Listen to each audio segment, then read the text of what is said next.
Today's episode of Triggered is sponsored by Max Kielsmeyer's three-part novel Necropolis. In a future city, a virus that harkens back to the Black Death is ravaging the land, leaving an army of zombies in its wake. Jaden is a woman living on the edge, trying to survive in a hellish nightmare world where good people are a rarity. The stakes are high, but the death toll is higher. This three-part epic series will line your stomach with steel. Do you dare endure the dystopian nightmare that is the city of the dead, the Necropolis? The first two parts of the book are absolutely free, and the cover art is by renowned concept artist Charlie Bowater. So be sure to check out Necropolis on Amazon, Kindle, iBooks, Nook, and so on. Remember, supporting my sponsors helps to support this show. So I recently got a shout out from Paul Joseph Watson on Twitter. He said, TJ, at Amazing Atheist, is a liberal. Yes, an actual real one, and we disagree on a lot, but his videos are hilarious. Check out his Triggered series. It's one of the best things on YouTube right now.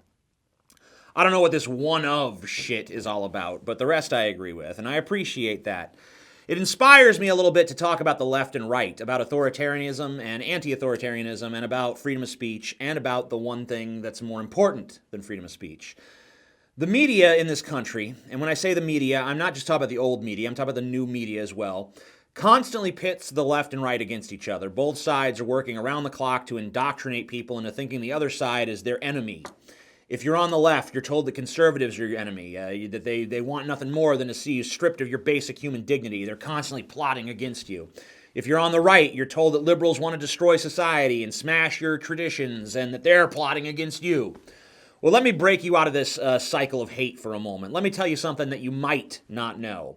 People on the left and right both want a better future for this country. Take the debate about universal health care, for example. Liberals want sick people to be able to get treatment even if they can't afford it. Conservatives don't want the government to control yet another aspect of their lives. Boiled down to its essence, that's what the debate is really about.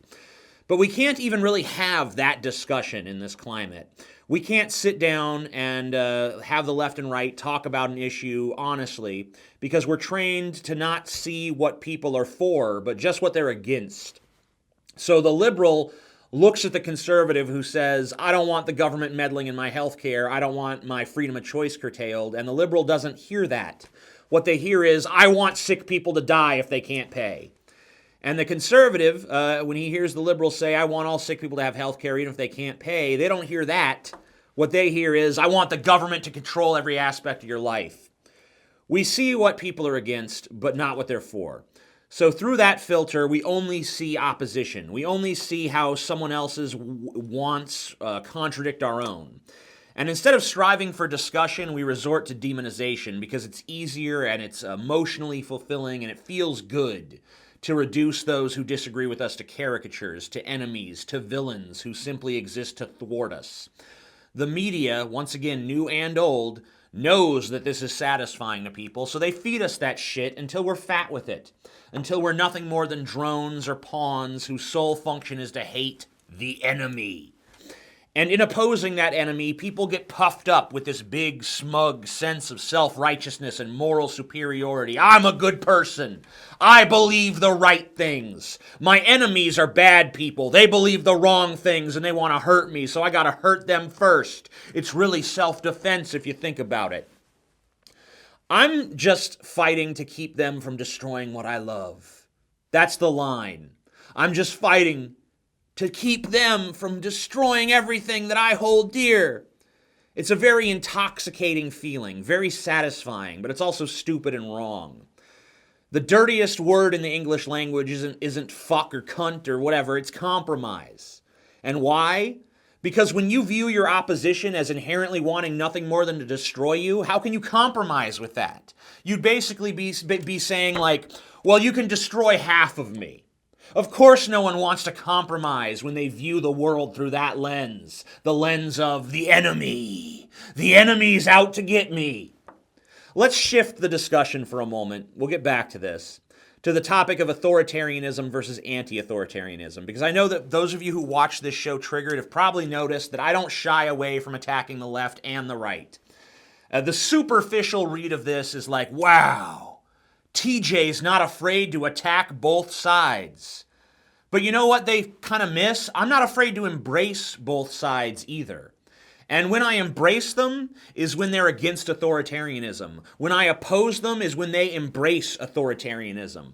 And what I'm talking about when I talk about authoritarianism is freedom of speech, freedom of choice. I believe that all people need the freedom to be who they are. Even if 99% of people are against someone, I believe that a Nazi has the right to spew hate speech. I believe that even the most unpopular idea that you could imagine should be tolerated by society. That doesn't mean it can't be criticized, just that we can't allow those opinions to be squashed through force with violence or censorship.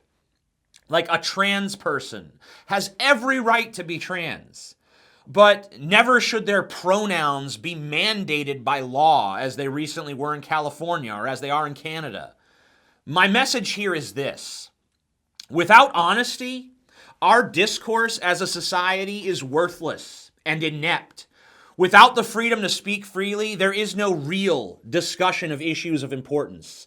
There's only various factions of caricatures engaging in a meaningless circle jerk of hate. But there is one thing that's more important than freedom of speech, because without this one key ingredient, freedom of speech is meaningless. And this goes back to what I was talking about earlier, with the way the left and the right vilify and talk past one another. The key ingredient that I'm speaking of is listening. The freedom to say what you want is meaningless if no one will listen. If everything you say is ignored, or it's twisted into just another villain narrative for someone to brainlessly oppose, all while you're doing the same thing to them, then freedom of speech is about as useful as a puddle of rat piss. Our dialogue in this country has been sapped of all honesty, sapped of all empathy, and sapped, therefore, of all compromise. And that's why nothing changes. That's why the chasm that divides us grows ever larger. So if you want an enemy to fight, if you need that, don't look outward, look inward, because we're all guilty. We've all played into this game that divides us. We're all complicit in it. There are legitimate discussions, debates, and dialogues that we should be having. And guess what? We ain't fucking having them. Everyone is talking, but their words have no value because no one is fucking listening. The only thing that people are willing to actually listen to is, does this person say the things that confirm my own biases? Yes, okay, well, I'll listen. No, they're not. Oh, well, then they're my enemy, and their words are poison.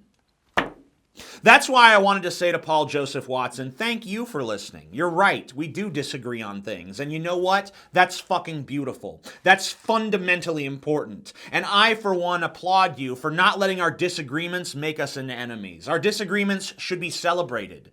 They should be a source of mutual joy.